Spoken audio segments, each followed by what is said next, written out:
மாணவ மாணவிகளுக்கு இனிய மாலை வணக்கம். நாம் இன்னையிலிருந்து நம்ம சேனலில் எதை பற்றி பார்க்க போகிறோம் அப்படின்னாக்கா, கடந்த 10/1/2026 அன்றைக்கி நடைபெற்ற என்எம்எம்எஸ் தேர்வுக்கான கேள்விகளுக்குரிய விடைகளை தான் நம்ம டீட்டெயிலாக பார்க்க போகிறோம். அதனால் நம்ம சேனலை இது வரைக்கும் சப்ஸ்கிரைப் பண்ணாதவங்க சப்ஸ்கிரைப் பண்ணி வச்சுக்கோங்க. அதே போல் பக்கத்தில் இருக்கிற சப்ஸ்கிரிப்ஷன் பட்டன் பக்கத்தில் இருக்கிற பெல் ஐக்கானையும் கிளிக் பண்ணி ஆல் நோட்டிஃபிகேஷன் டிக் பண்ணி வச்சுக்கோங்க. அதன் மூலமாக நாம் போடுற வீடியோக்கள் உடனுக்குடனே உங்களுக்கு நோட்டிஃபிகேஷனாக வரும். அதன் மூலம் நம்மளுடைய வீடியோக்களை நீங்கள் விரைவாக தெரிஞ்சுக்கலாம். சரி, ஓகே. இன்றைக்கி நாம் கடந்த 10/1/2026 அன்றைக்கி நடைபெற்ற என்எம்எம்எஸ் தேர்வில் சேட் பகுதியில் கேட்கப்பட்ட ஒரு கேள்விக்கான ஆன்சரை தான் நம்ம பார்க்க போகிறோம் டீட்டெயிலாக. இப்போ இந்த கணக்கு பாருங்கள். கீழ்கண்டவற்றுள் எது மிகப்பெரியது அப்படின்னு சொல்லிட்டு கேட்குறாங்க. இதில் பார்த்தோன்னா 2/15, 16/5, 4/40, 8/20 இந்த கணக்கை அடுக்கு குறிகளை பேஸ் பண்ணி அடுக்கு குறியீடு அந்த கணக்குகளை பேஸ் பண்ணி கேட்டிருக்காங்க. இதில் நம்ம மேலோட்டமாக பார்த்து முடிவு பண்ணலாமா அப்படின்னு சொல்லி பார்த்தோம்னாக்கா, நம்ம மேலோட்டமாக பார்த்து முடிவு பண்ணும்பொழுது விடைகள் சரியாக வராது.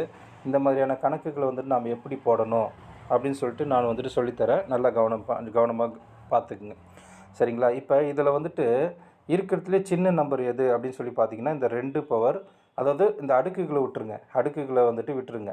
இது இந்த அடிமானம் இருக்கு இல்லையா, இந்த அதில் பார்த்தோம் அப்படின்னா இந்த 2ங்கிறது தான் மிக சிறிய நம்பர் இல்லையா?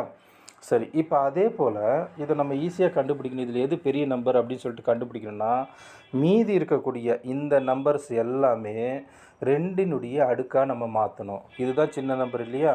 அப்போ மீதி இப்போ நேரடியாக பார்க்கும்போது 6/20, 4/40, 16/5 இப்படிலாம் பார்க்கும்போது நமக்கு எது பெரிய எண் அப்படின்னு சொல்லிட்டு தெரியாது. அதனால் இந்த மீதி இருக்கக்கூடிய இந்த 16, இந்த 4/80, இந்த 8 இது எல்லாத்தையுமே 2னுடைய இதே போல் அடுக்குகளாக நம்ம மாற்ற போகிறோம். அது எப்படி மாற்றலாம் அப்படின்னு சொல்லிட்டு பார்க்கலாம், சரியா? இப்போ இந்த 2/15ன்றது அப்படியே இருக்கட்டும், இந்த 2/15ன்றது அது அப்படியே இருக்கட்டும். நம்ம இந்த 16 எப்படி மாற்றலாம் அப்படின்னு சொல்லிட்டு பாருங்கள். இந்த 16 அந்த அடுக்கை முதல்ல அப்படியே இருக்கட்டும், அடுக்கை எடுத்துக்கணும். அந்த 16 நாம் எப்படி எழுதலாம் அப்படின்னு சொல்லி பார்த்தோம் அப்படின்னாக்கா, 2 × 2 × 2 × 2 இப்படி எழுதலாமா? இப்படி எழுதுனா பாருங்கள், இந்த 2 பெருக்குனா 4ன்னு வரும், சரியா? இந்த 4 2 பெருக்குனா 8ன்னு வரும், சரியா? இந்த 8 இந்த 2 பெருக்குனா 16ன்னு வரும்.